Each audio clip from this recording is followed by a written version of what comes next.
ते जालनाचे ते अधिकारी आहे एनएमसीचे, त्याला ते नगरपालिकावाले त्याला सरळ करा. बीटीएस करायला आपण झोपडपट्ट्यांचे सर्वे करा, पैसे द्या, नगरोत्थान म्हणून सर्वे करा, डीपीसीचा पैसे घ्या, जरा ऍक्टिव्ह मोडमध्ये राहा जरा. थँक्यू साहेब बरोबर नाही चालतं बरोबर माननीय मंत्री महोदय, आपले मनापासून आभार. आपण दोन्ही विषयामध्ये लक्ष घातलं त्याबद्दल आपले मनापासून जालनेकरांच्या वतीनं आभार. आणि ते बघा, तुम्ही ते भूसंपादनाचं दोन्ही झाडांचं आणि घरांचं दोन्ही शीट पाठवा म्हैसकर साहेबांकडे. हो, शासन निर्णय घेतले जाते नाही, म्हणजे त्यांना दाखवा आणून काय फरक पडणार आहे, काय होणार आहे, तेही शेतकऱ्याला मान्य आहे की नाही आहे. ते मान्य असेल तर, आणि तुम्ही जरा शेतकऱ्याकडनं इतकं नका ताणू की जे सरकार करू शकणार नाही.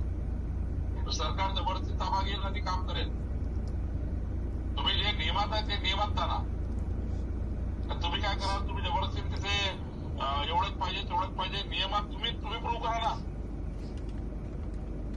आम्ही समृद्धी महामार्गाचा झाडाचा रेट लावायला लावू, आणि जे तिथे जी तुमच्याकडे रजिस्ट्री वगैरे आहे ती कन्सिडर करू, किंवा 30% आतापर्यंत जे आता पोझिशन घेताना जे 2021ला रेट लावला, आता 40% वाढ करून आता पोझिशन घेतोय. काहीतरी सरकार विचार करेल याच्यावर, पण एकदम तुम्ही तात्पुरतं नका करू. तुम्ही जरा थोडं नियमात बसवा, त्याला कसं बसवता येईल. नाहीतर मग 25 वर्ष होणार नाही पुढं.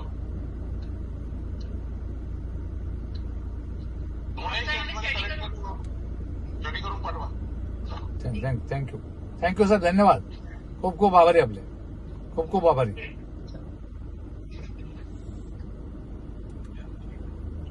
नंदुरबार